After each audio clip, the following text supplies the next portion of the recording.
Pam Bondi just reminded us that she's part of the Jeffrey Epstein cover-up.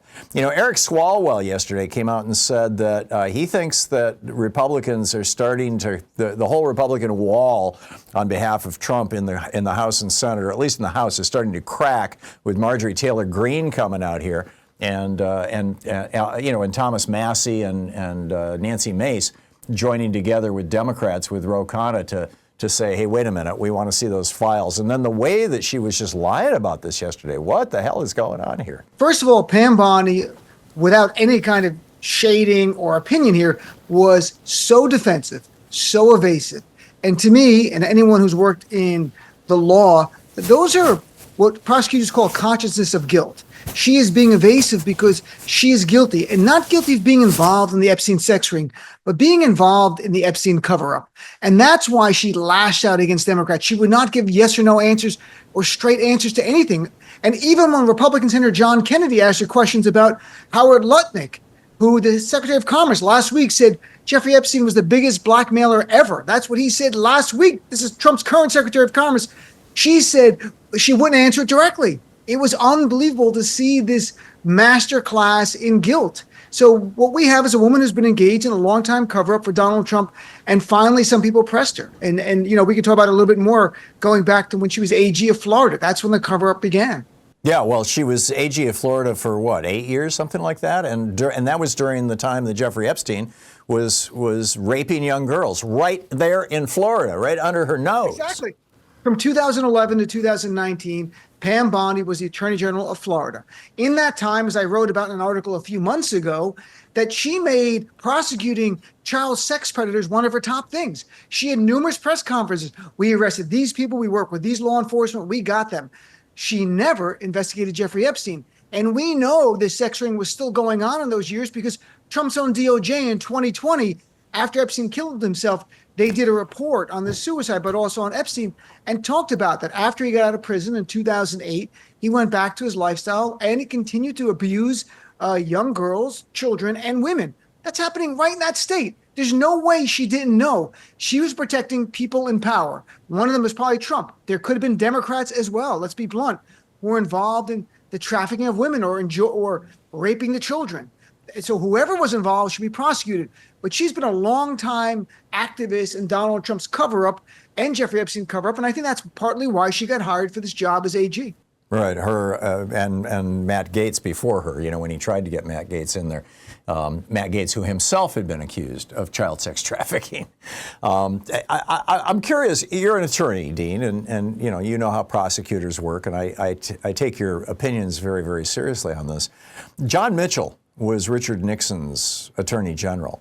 John Mitchell spent months, some of the last months of his life, in prison because of his efforts to cover up Richard Nixon's crime with regard to Watergate.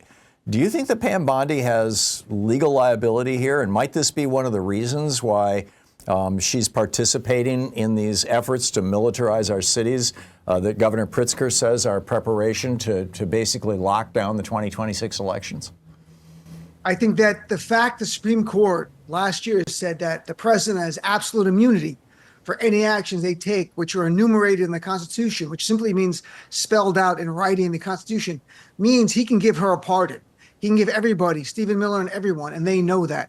So they feel that they have the same shield, that they can do anything they want, that they're above the law. And Donald Trump will 100% pardon them the same way he pardoned the January 6 terrorists who brutally beat up police officers and attacked the Capitol. I think that's what's going on. John Mitchell was not pardoned by Richard Nixon. If Richard Nixon had pardoned him, he would not have gone to jail. Donald Trump will pardon everyone involved in this administration. Are there state crimes she's committed that are not affected by a pardon? A pardon by a president only affects federal crimes, not state. We will see in time if she's committed any state crimes, but they believe that they are just as lawless, just as above the law as Donald Trump. Thank the GOP horrific Supreme Court, which is why in 2028, Democrats must make reforming this corrupt Supreme Court one of the top issues. Yeah, I'm absolutely with you. What are your thoughts on Eric Swalwell's opinion that there are cracks now forming in the Republican coalition? I like Eric Swalwell, but there's only 3 cracks so far. Only 3 Republicans are joined the discharge petition. If a 4th one would have joined, they would have the 218 votes needed to force the vote. And so we're waiting for Speaker Johnson to swear in the daughter of the late member of Congress, who she just won her election in Arizona. Adelita Grijalva. He won't swear her in because that gets him to 218. So now he has to shut down his cover. But when the shutdown is over, will he swear her in or will he continue? And also, is this coming attractions of after we win the midterm, of what's going to happen then in terms of not swearing in Democrats who won elections, which is another concern I have. And the lawyers have to be ready for that. I'm sure they will be. I'm not saying anything that's like shocking. We all know where this is going. Trump will try not to allow the swearing in of Democrats who win. He'll say they got elected by fraud and it should be held up because he knows the minute the Democrats get the House, it's impeachment time. It's oversight time. We're going to see Pam Bondi and others dragged before court to the committees under subpoena, and they're going to have to answer questions more directly. Yeah, and if you think that is out there, consider what Mitch McConnell did with 2 Supreme Court justices. Look what Donald Trump did in 2020. He tried to overturn an election that Joe Biden won. Yeah. The courts found nothing in his favor, nothing. And he tried to overturn the election.